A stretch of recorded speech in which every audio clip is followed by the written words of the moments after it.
Tsy nanadino ireo olona sahirana ao anatin'ny fokontany 20 eto Antananarivo renivohitra i Rajerison Nicole Véronique sy ny mpiara-miasa aminy nitondra fanampiana ary ho an'ireo ankizy tao anatin'izany fokontany izany ny tenany ary dia afaliany no nandraisana izany.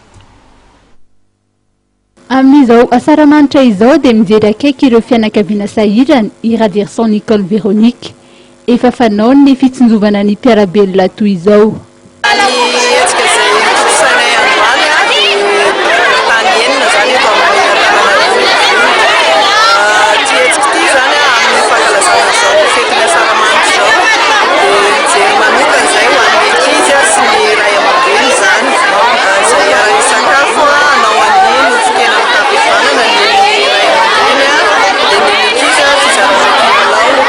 Ankizy 10 isaky ny fokontany 20 no nisitraka izany fanomezana kilalao izany.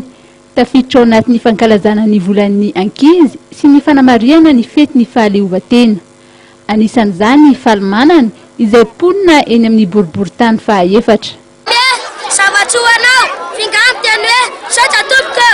Tsy adin'ny Rajerison Nicole Véronique ny nanome anatra ireto kilonga izay ho avy ny firenena rahampitso.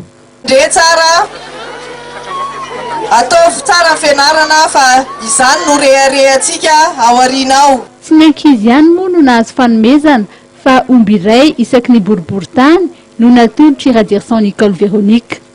Olo-dehibe 10 isaky ny boriboritany moa no azo izany nofokena mitampihavanana izany.